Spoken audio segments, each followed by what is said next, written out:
Oke, jadi kita masuk materi awal. Materi yang paling awal sebenarnya ini materi kelas 10, jadi kita mengulang saja. Jadi adalah materi dari konsep dasar ekonomi. Materi konsep dasar ekonomi ini adalah materi mengenai apa yang harus dikuasai pertama kali ketika kita mempelajari sebuah ilmu yang dinamakan ekonomi. Nah, sebenarnya pengertian ilmu ekonomi ini banyak, tetapi kita akan bahas pengertian dasarnya. Jadi Eko itu adalah oikos dalam bahasa Yunani. Dalam bahasa Yunani itu adalah oikos.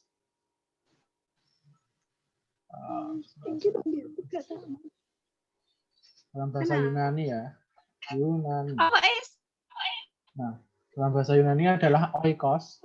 Sedangkan dalam bahasa dalam nominya nomos. Nomos berarti mengurus atau mengatur. Oikos itu rumah tangga. Jadi pengertian ekonomi bisa disimpulkan adalah ilmu yang mempelajari bagaimana cara manusia ini dapat memenuhi kebutuhan secara optimal dalam usaha mencapai kemakmuran. Nah, sementara kita masuk pada konsep ilmu ekonomi.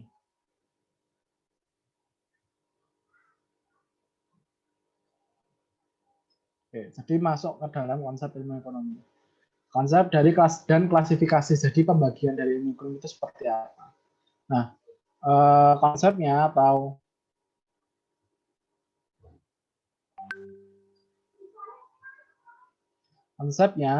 klasifikasi ilmu ekonominya yang pertama adalah mikro.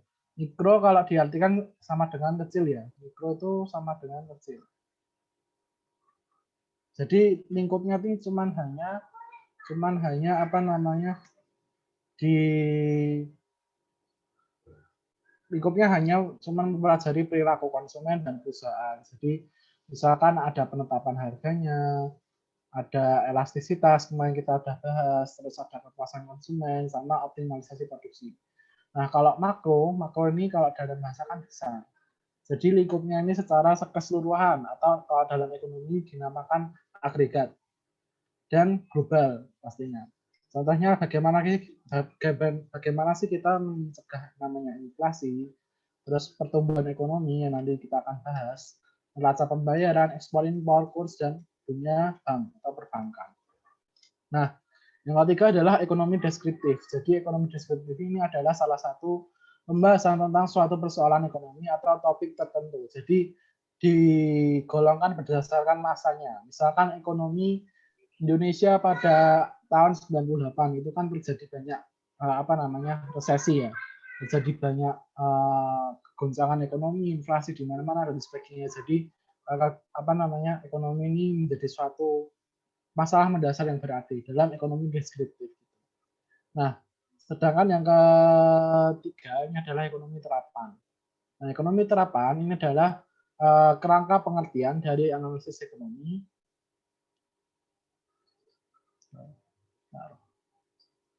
Jadi kerangka pengertian dari analisis ekonomi dirumuskan menjadi kebijakan pedoman atau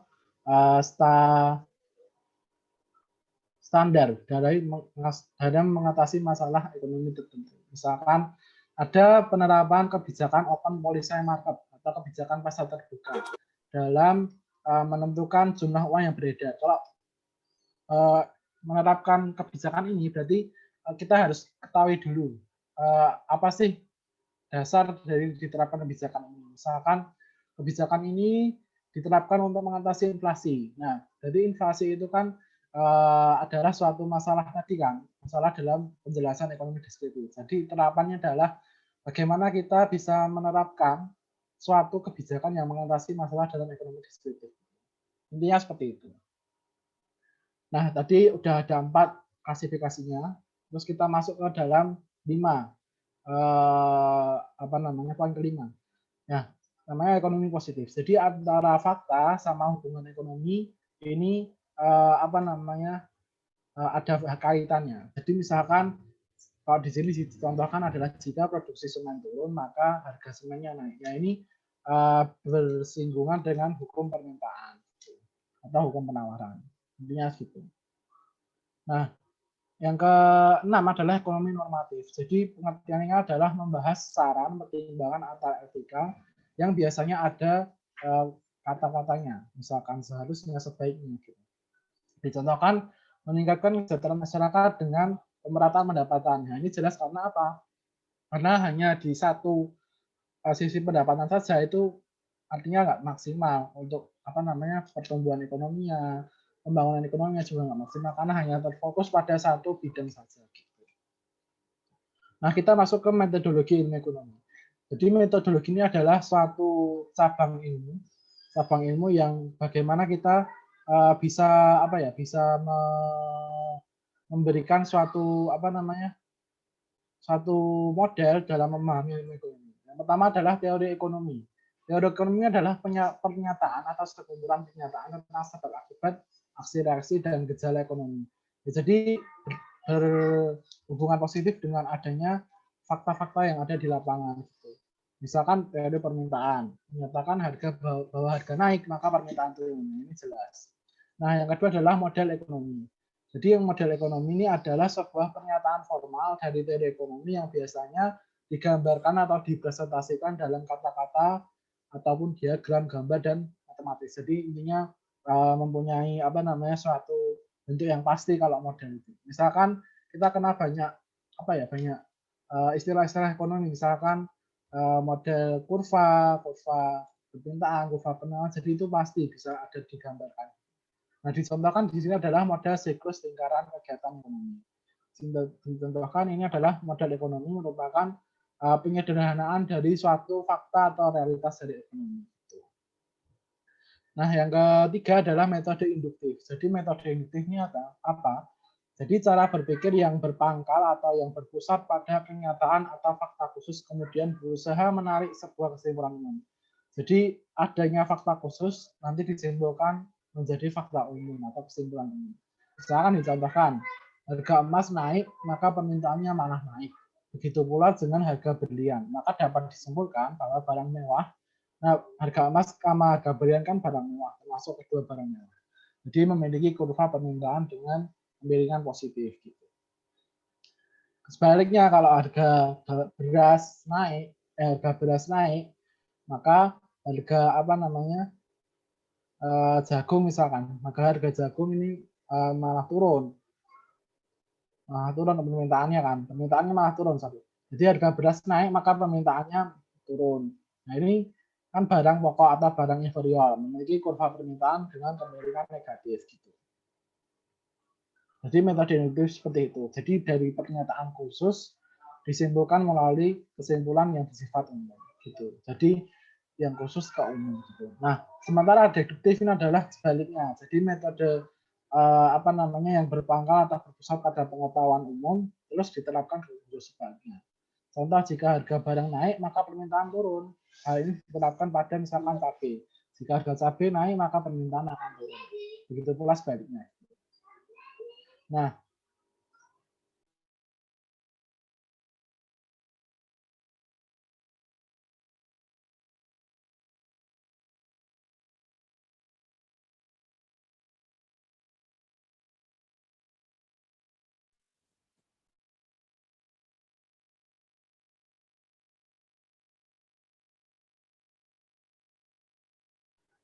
oke, lanjut ya. Untuk tadi kan ada sekitar 5 metode.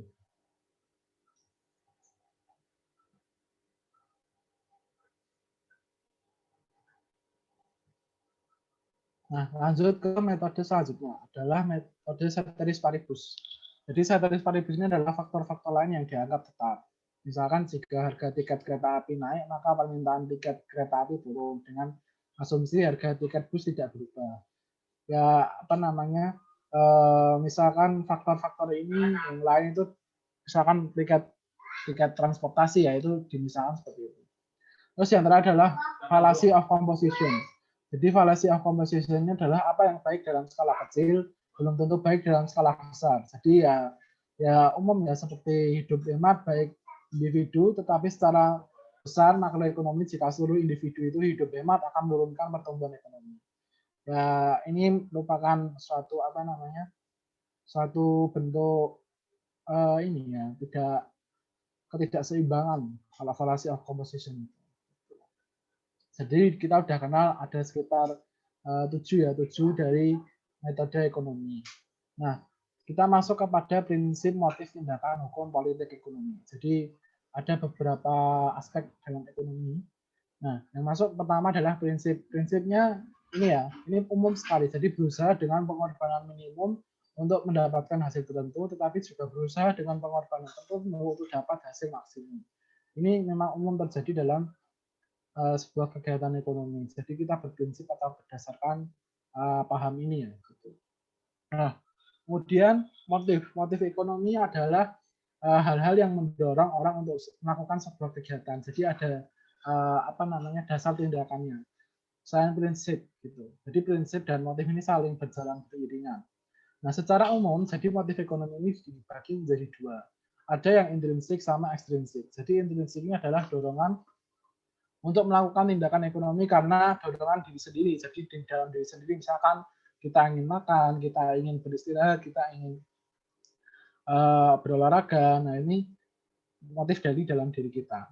Nah, sedangkan yang ekstrinsik adalah motif dorongan dari luar. Misalkan teman-teman kita nih pengen punya HP baru, atau pengen punya laptop baru, pengen punya kendaraan baru. Nah, ini motif dari luar atau ekstrinsik. Gitu. Nah, macam-macamnya adalah motif kemakmuran, motif keuntungan, motif penghargaan, motif kekuasaan. Kalau kemakmuran yang jelas kita ingin hidup sejahtera. Keuntungan juga kita ingin hidup beruntung gitu. Motif penghargaan juga kita ingin dihargai, dan motif kekuasaan kita ingin memiliki suatu pengaruh gitu. Itu dari motif ekonomi. Nah, kemudian tindakan ekonomi. Jadi tindakan ini adalah perbuatan atau pilihan secara rasional atau masuk akal dalam mengambil suatu pilihan secara rasional tadi, dalam mengambil suatu pilihan dari berbagai macam-macam pilihan yang ada. Nah, ini tindakan nanti akan menyambung ke biaya peluang. Tindakan ini ya kita harus mengambil salah satu ya, jadi tidak harus mengambil banyak pilihan, tapi harus salah satu pilihan untuk bisa mengambil suatu kesejahteraan. Gitu. Tindakan ekonomi itu seperti itu. Lanjut ke hukum. Hukum ekonomi adalah hubungan antara peristiwa-peristiwa ekonomi. Jadi hubungan tersebut bisa bersifat sebab akibat atau fungsional. Sebab akibatnya ya kita menindak salah satu tindakan, nanti dampaknya apa. Nah, fungsional juga gitu. Terus politik ekonomi. Politik adalah kebijakan yang diambil oleh pemerintah di bidang ekonomi untuk mencapai kemakmuran.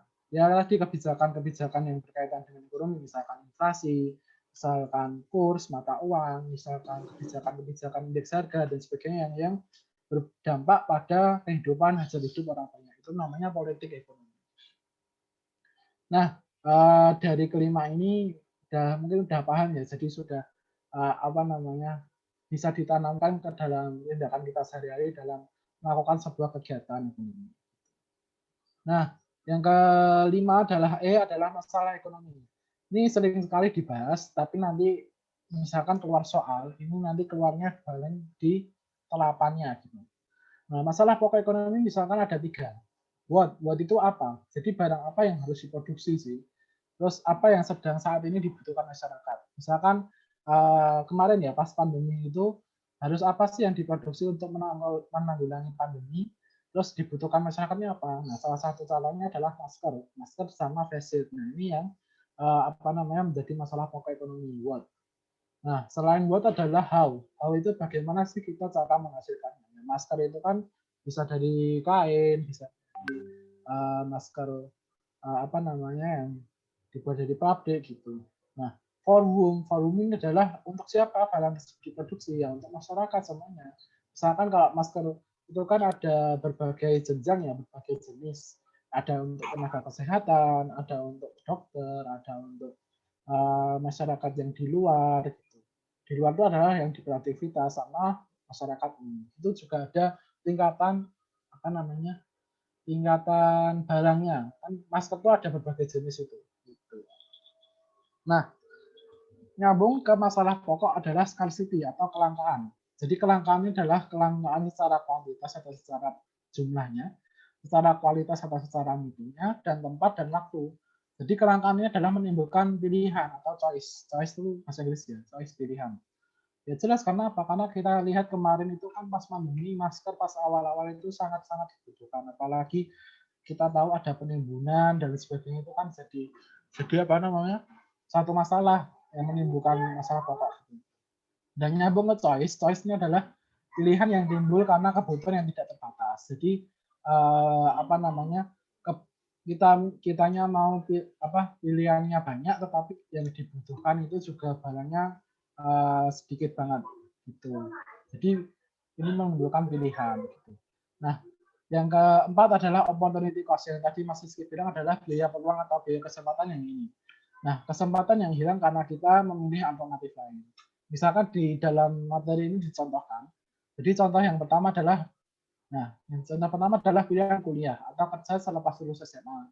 Ketika memilih kerja, maka opportunity cost-nya yang muncul adalah tidak bisa kuliah. Ya jelas karena apa? Karena kita memilih kerja, maka kesempatan kuliah kita itu hilang. Itu yang contoh yang pertama. Sedangkan yang contoh yang kedua adalah si Andi mendapat tawaran bekerja dengan gaji 5 juta misalkan. Si Andi juga diterima menjadi PNS dengan gaji sebesar 6 juta. Tapi si Andi ini lebih memilih usaha sendiri dengan penghasilan 7 juta. Jadi opportunity cost atau biaya peluangnya adalah kehilangan kesempatan menjadi PNS dengan gaji 6 juta. Nah, kenapa yang dipilih cuma PNS? Karena ini sudah ada penjelasannya. Jadi pilih kesempatan yang hilang dengan melihat yang paling besar nilainya. Jadi kalau beberapa pilihan ini nilainya beda-beda, jadi kita bisa pilih nilai yang paling besar nilainya yang hilang. Itu namanya biaya peluang. Kuncinya di situ ya, untuk biaya peluang. Nah, selain biaya peluang, ini ada kegiatan ekonomi yang tadi Mas Rizky bilang. Jadi kegiatan ekonomi itu apa saja sih yang masuk di dalamnya? Ya ada 3 ini, produksi, distribusi, sama konsumsi. Produksi ya jelas, usaha untuk menghasilkan suatu barang dan jasa, atau bisa mempertinggi nilai guna barang dan jasa. Nah, distribusi adalah menyalurkan barang dan jasa dari produsen dan konsumen. Sedangkan konsumsi ya kita kegiatan menghabiskan atau mengurangi nilai barang dan jasa. Nah, kita masuk ke kebutuhan manusia. Jadi kebutuhan manusia ini bisa dibedakan antara intensitas, antara waktu, dan antara sifat. Sama subjek. Nah, yang pertama adalah intensitas. Intensitas kebutuhan manusia ini ada 3. Ada primer, ada sekunder, ada tersier. Nah, primer ini harus segera dipenuhi. Ada contohnya ya SPP, sandang, pangan, papan. Makan, pakaian, tempat tinggal, kesehatan, pendidikan. Sekunder ini kebutuhan tambahan setelah kebutuhan primer terpenuhi. Jadi contohnya peralatan rumah tangga, kompor, meja, kursi, HP kita, komputer kita itu kebutuhan sekunder. Nah, tersier adalah barang mewah dan bersifat pelengkap. Misalkan perhiasan, villa mewah, mobil sport, yang mewah pokoknya gitu. Itu didasarkan pada kebutuhan yang bersifat intensitasnya. Nah, tetapi yang kebutuhan berdasarkan sifatnya ini adalah jasmani dan rohani. Tahu sendiri bahwa jasmani adalah kebutuhan fisik. Terus ya tadi misalkan kita butuh makan, kita butuh yang dipakai, kita butuh tempat tinggal, itu jasmani. Tetapi rohani adalah kebutuhan yang harus dipenuhi oleh jasa atau non fisik, kebutuhan jiwa istilahnya. Contohnya bisa pendidikan, bisa agama, bisa kasih sayang, itu rohani. Nah, sedangkan yang kebutuhan berdasarkan waktu ini adalah kebutuhan yang yang harus dipenuhi sekarang dan harus dipenuhi masa depan. Misalkan ya sekarang ya kita butuh makan, kita butuh obat, misalkan kita sakit gitu. Nah, yang berdasarkan masa depan adalah kebutuhan yang pemenuhannya dapat ditunda. Ya, misalkan asuransi sama pendidikan itu masa depan. Nah, kebutuhan juga didasarkan pada subjek. Misalkan individu, kebutuhan yang dirasakan oleh diri sendiri ya makan, yang dipakai sama yang ditinggali gitu. Nah, sama kolektif atau sosial yang dirasakan oleh masyarakat. Ya contohnya misalkan kita pakai jalan raya, kita pakai jalan tol, kita pakai fasilitas umum bis gitu. Nah, itu dari kebutuhan manusia. Berdasarkan ada 4 faktor, intensitas, sifat, waktu, subjek. Nah, yang berikutnya adalah faktor-faktor produksi. Faktor produksi ini adalah bisa dibagi menjadi 2 faktor produksi, yaitu asli dan turunan. Asli ini dibedakan juga menjadi 2, alam sama tenaga kerja. Alam ini contohnya lahan atau tanah produksi, sama material, bahan baku. Nah, tenaga kerja ini yang kedua adalah buruh, karyawan, manajer. Nah, sedangkan faktor produksi yang turunan adalah berupa modal sama kewirausahaan atau skill atau kemampuan. Modal ya berupa uang, berupa alat-alat, berupa kendaraan. Kalau skill berupa sikap inovatif, kreatif, sama berani mengambil resiko. Nah itu tadi yang ini ya, yang faktor produksi. Lanjut aja ke jenis produksi menurut bidang usaha. Ada beberapa jenis, ada ekstraktif itu mengambil dari alam, ya contohnya kayak pertambangan, kehutanan. Terus agraris ini mengolah alam dan budidaya, misalkan pertanian, perikanan darat, peternakan. Gitu. Industri memproses bahan mentah menjadi bahan jadi, misalkan industri, kalau di sini industri ikan kalengan, tapi bisa dicontohkan industri mobil juga bisa, industri makanan juga bisa. Perdagangan, distribusi dan pemasaran hasil industri, misalkan supermarket, hipermarket, toko kelontong, pasar tradisional, sama industri jasa, jasa keuangan, jasa perbankan, salam, dan sebagainya. Itu jenis produksi menurut bidang usaha. Nah, terus ada usaha peningkatan produksi. Ada beberapa usaha yang banyak sekali, tapi biasanya yang dibahas adalah dua dari berapa ini? 1, 2, 3, 4, 5, 6. 2 dari 6 usaha. Ada ekstensifikasi adalah menambah faktor produksi. Misalkan kita tambah karyawan, kita tambah buka toko gitu. Kalau intensifikasi adalah meningkatkan kualitas faktor produksi. Misalkan adanya apa namanya kualitas bahan baku yang ditingkatkan, kualitas tenaga kerja yang ditingkatkan, itu dari intensifikasi. Yang lainnya mungkin bisa dibaca sendiri, ada mekanisasi, itu faktor produksi tradisional dengan faktor produksi modern, ya pembaruan faktor produksi gitu. Ada diversifikasi dari menambah jenis dan hasil produksi. Ada rehabilitasi mengganti faktor produksi yang rusak dengan yang baru. Ada rasionalisasi, jadi mengurangi faktor produksi yang tidak penting dan membebani keuangan. Itu dari usaha peningkatan produksi. Nah, ada jenis benda. Jenis bendanya ada beberapa macam. Menurut kegunaannya ada beberapa macam juga. Ada form utility, itu kegunaan bentuk. Place itu kegunaan tempat. Time itu kegunaan waktu. Ownership kegunaan kepemilikan. Service pelayanan. Elemen itu kandungan atau unsur benda. Mungkin contohnya bisa dibaca sendiri ya. Jadi udah paham mungkin kegunaannya berdasarkan bentuk itu barangnya apa, kegunaan berdasarkan tempat itu digunakan di tempat yang mana gitu, dan sebagainya. Nah, kalau cara memperolehnya juga dibedakan dua jenis benda itu.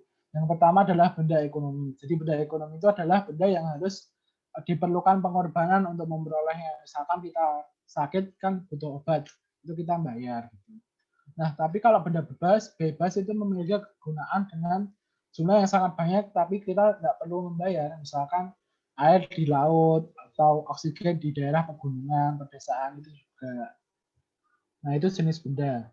Terus konsep nilai. Konsep nilai ini adalah nilai subjektif sama objektif. Nilai subjektif ini dibagi dua, nilai pakai sama nilai tukar. Nah, nilai pakai subjektif itu apa? Nilai pakai yang arti yang diberikan seseorang terhadap suatu barang berhubung bagi benda tersebut dapat dipakai memenuhi kebutuhannya. Jadi subjektif itu diberikan seseorang gitu dalam memahami barang yang digunakan. Misalkan obat tidak dibutuhkan semua orang yang apa namanya. Jadi obat tidak dibutuhkan sama orang, tapi misalkan orang sakit juga membutuhkan obat. Nah, itu subjektif. Nah, kalau nilai tukar, arti yang diberikan seseorang terhadap suatu barang berhubungan barang tersebut dapat ditukar dengan barang lainnya, misalkan benda antik atau mungkin benda-benda apa namanya mewah gitu. Nilai tukar yang subjektif. Nah, nilai objektif ini adalah nilai yang diberikan manusia terhadap suatu barang karena barang itu dapat memenuhi kebutuhan manusia pada umumnya, misalkan pakaian, misalkan tempat tinggal gitu. Kalau nilai tukar ya yang diberikan manusia terhadap suatu barang karena barang itu dapat ditukarkan dengan barang lain, misalkan emas ditukar dengan motor, uang bisa ditukar dengan barang lain gitu. Itu konsep nilai. Nah, yang biasanya dibahas adalah teori nilai subjektif, hukum Gaussian 1, hukum Gaussian 2. Kalau Gaussian 1 itu intinya kita menikmati sebuah barang atau merasakan kepuasan sebuah barang itu akan berkurang bila kita menggunakannya secara terus-menerus. Itu yang hukum Gaussian 1. Tapi kalau hukum Gaussian 2 adalah manusia berusaha memuaskan kebutuhannya yang beraneka ragam sama dengan mencapai tingkat identitas yang sama.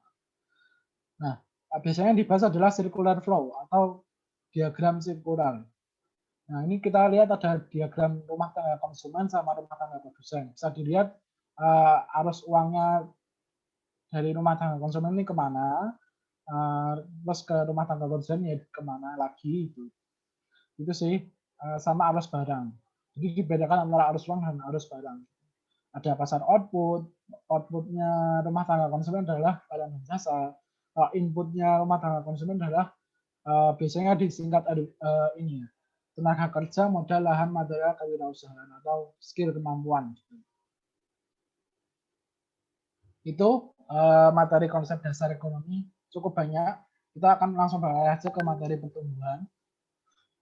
Nah, materi pertumbuhan biasanya ditanyakan adalah rumus-rumus. Rumus pendapatan per kapita, ini GNP dibagi jumlah penduduknya.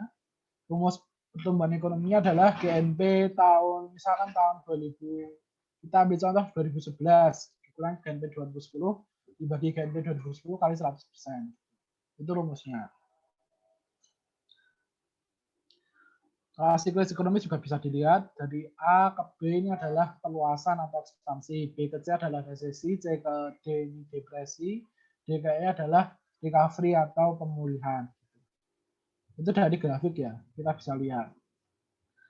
Nah, dari pertumbuhan ekonomi historis, ini masuknya ke ini ya, ada tokoh-tokoh yang mengemukakan teorinya, ada Friedrich List, ada Bacher, ada Sombat, ada Rostow. Biasanya Rostow ini paling sering keluar, sama List, Friedrich List ini. Dan Rostow akan ada 5 tahap, biasanya yang keluar ini. Itu masuk ke teori pertumbuhan ekonomi historisnya. Kemudian ada teori pertumbuhan ekonomi klasik.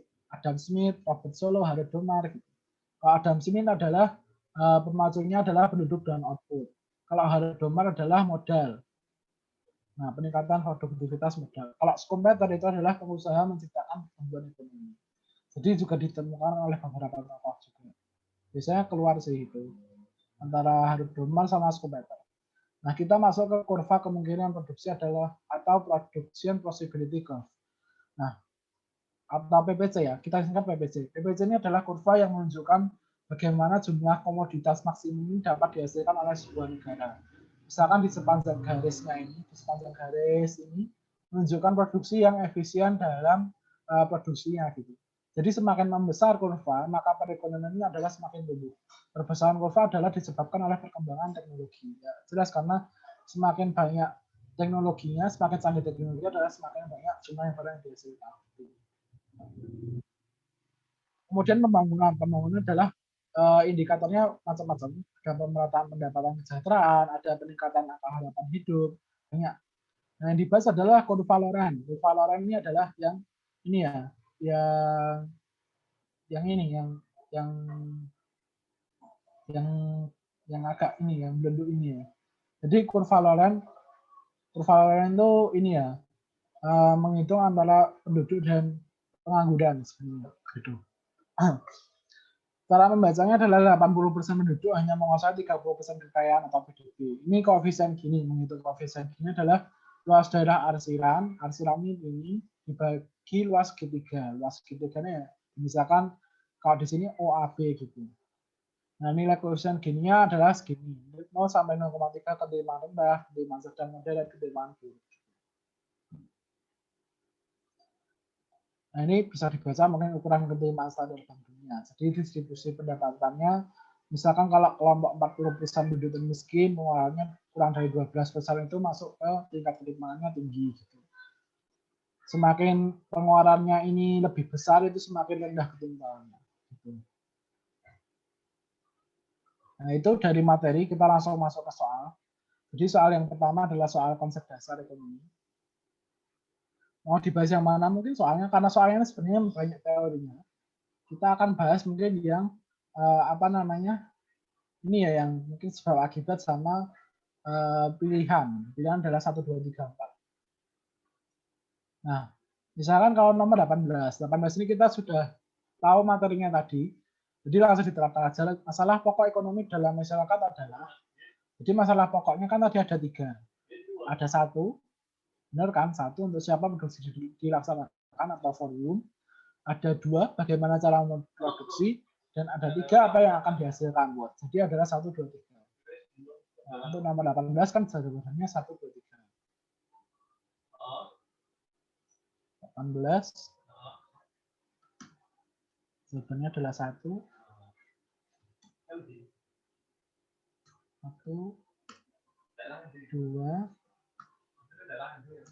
3. Maksudnya apa 1, 2, 3? Adalah A. Ya kan?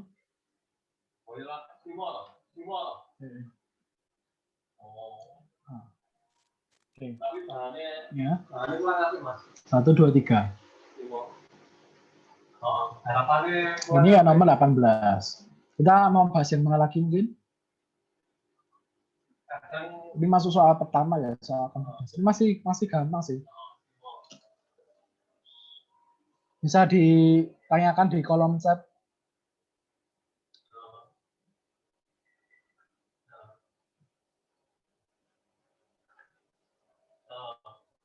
Tapi masih pada paham kan? Ini soalnya materi-materi dasar sih. Kalau kemarin kan materi berat kan, kita materi dasar sama materi yang ringan-ringan aja. Mungkin yang mana? Mungkin yang mau dibahas?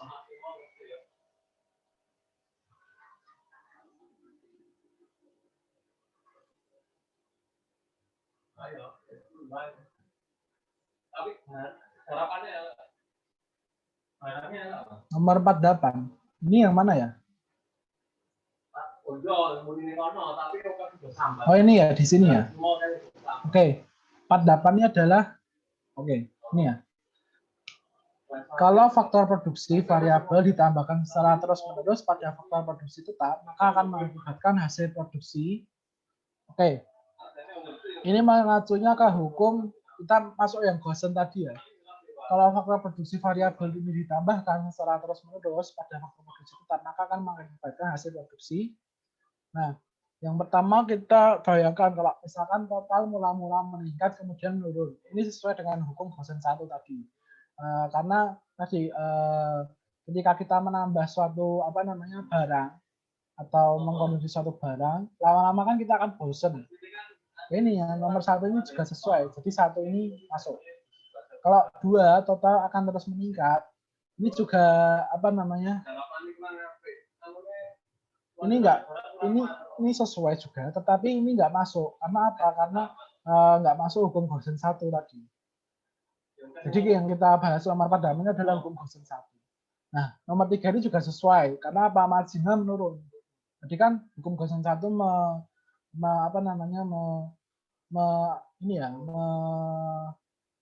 mengemukakan bahwa nilai kenikmatan akan berkurang jika kita menggunakan alat pemuas kebutuhan dengan satu barang yang sama secara terus-menerus. Jadi misalkan tadi dibahas marginal itu kan tambahan satu barang. Tambahan satu barang kalau kita gunakan terus-menerus juga akan menurun. Ini juga sesuai dengan hukum Gaussian 1. Jadi jawabannya adalah 1 dan 3. 1 dan 3 itu apa? 1 dan 3 adalah B. Ya kan? Nah, 1 dan 3. Jadi 48 jawabannya 1 dan 3. B. Oke. 48 sudah dibahas, mungkin ada lagi?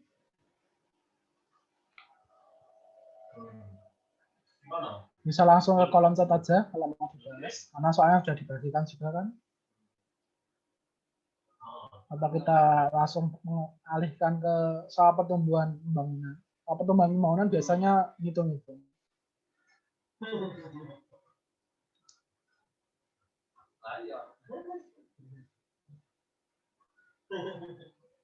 Kalau ini 39 jawabannya B ya, karena tadi sudah dibahas, diversifikasi kan ada menambah jenis-jenis barang. Kalau lainnya kan sudah dibahas tadi, 39 B. Ini gampang sebenarnya.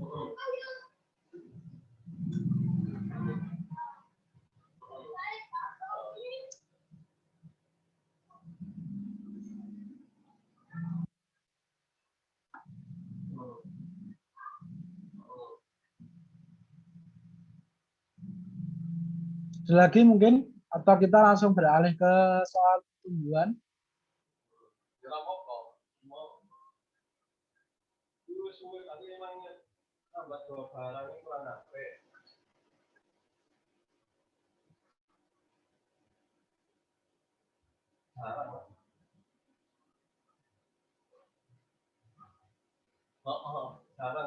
Oke, mungkin kita bahas satu soal lagi yang sebab akibat ya, karena belum kita bahas.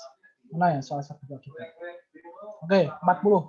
Nah, ini tadi berkaitan dengan apa namanya? Ini tadi apa? Teori ini ya. Usaha peningkatan produksi tadi ya. Oke. Jadi nomor 40 ini adalah soal sebab akibat. Meningkatkan kualitas faktor produksi untuk meningkatkan output disebut dengan ekstensifikasi. Ini benar apa salah? Salah. Karena apa? Karena ekstensifikasi itu adalah menambah faktor produksi, jadi bukan meningkatkan kualitasnya. Jadi ini sudah salah. Tetapi kita lihat sebabnya. Sebab intensifikasi dalam pertanian adalah dengan cara memupuk, pengairan yang terbaik, penambahan lahan, pemakaian bibit unggul. Nah, kalau intensifikasinya seperti itu ini ya, benar. Jadi panca usaha tani. Ini maksudnya kan panca usaha tani kan untuk penambahan pemakaian bibit unggul ini intensifikasi, menambah mutu dari hasil produksinya. Gitu. Tapi ini salah, dan benar. Salah dan benar itu jawabannya apa biasanya? 40 salah dan benar. Jawabannya apa biasanya salah dan benar? D kalau nggak salah ya. Kalau benar salah kan C, tapi kalau salah benar kan D. Salahnya kan tadi kalau kualitas kan intensifikasi bukan ekstensifikasi. Oke, mungkin kita akan bahas soal pertumbuhan pembangunan. Nah, kayak udah paham, jadi tinggal dibaca-baca. Oke, masuk ke soal pertumbuhan dan pembangunan. Kalau bisa kita nyari yang soal hitungan dulu kalau ada nggak ya soal hitungannya? Oh, nggak ada ternyata. Mungkin mana yang mau dibahas mungkin soal pertumbuhan pembangunan?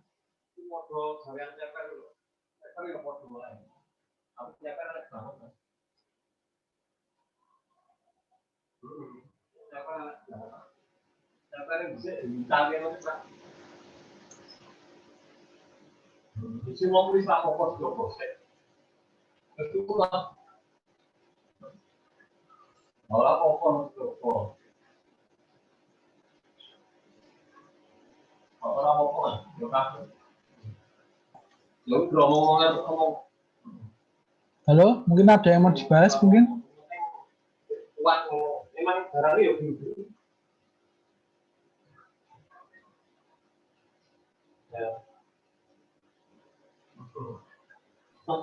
Tidak.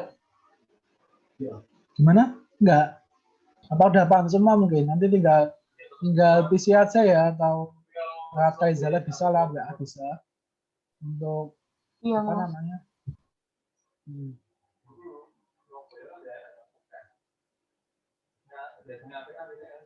Oke.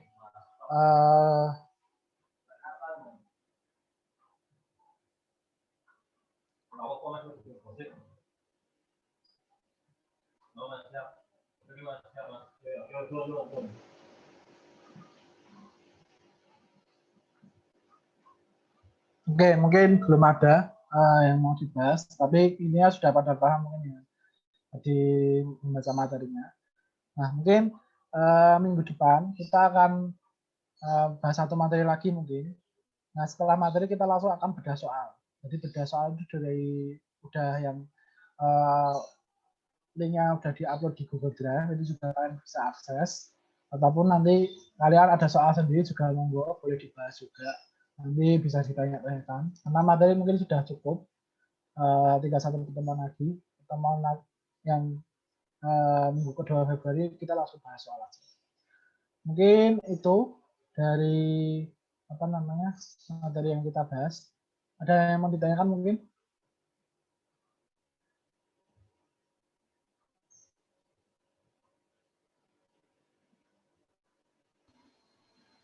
Belum ada, Mas.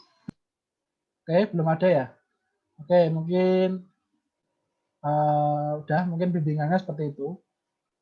Sama ini ya, minta tolong ini bisa on cam nggak ya untuk kita bisa ambil presensi ke sekolah mungkin bisa on cam dulu yuk sebentar aja.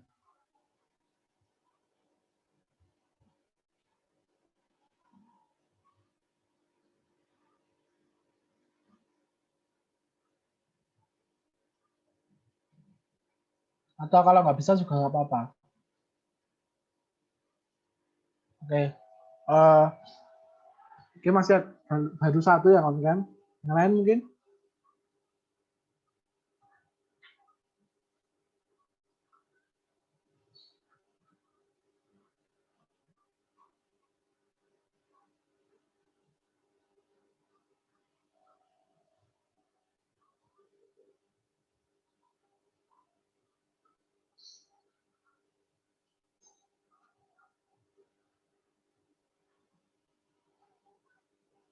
Oke, udah ada beberapa ya on cam.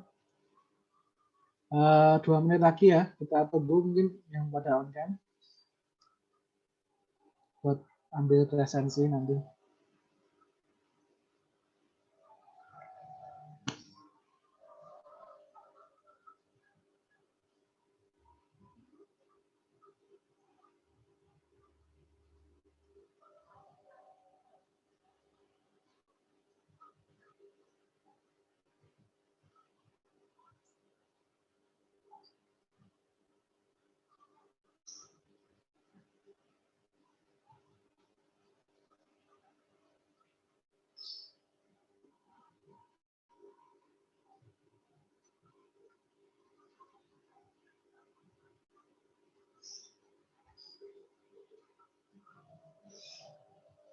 Oke, udah sekitar 1-2 menit. Jadi mungkin kita akan foto bareng mungkin ya. Oke, Mas Rizky akan screenshot. Kalau yang belum on cam segera on cam mungkin. Oke, untuk lembar. Untuk slide pertama mungkin bisa on cam. Oke, 1, 2, 3.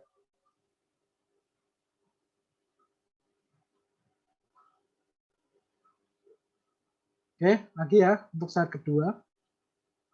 1, 2, 3.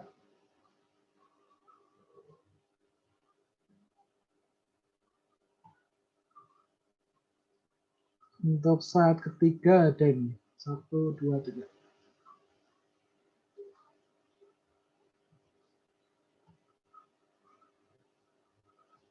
Oke, terima kasih telah on cam. Mungkin bisa dimatikan nggak apa-apa.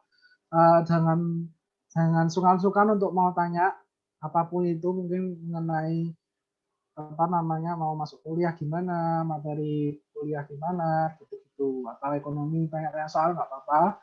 Kalau misalkan malu bisa lihat PC, karena udah ada beberapa yang nanya PC juga. Kalau yang masih belum paham tentang materinya juga nanya nggak apa-apa. Mas Rizky akan bersedia untuk bisa jelaskan. Mungkin itu dulu dari Mas Rizky. Terima kasih atas pertemuannya pada tahap 3 ini.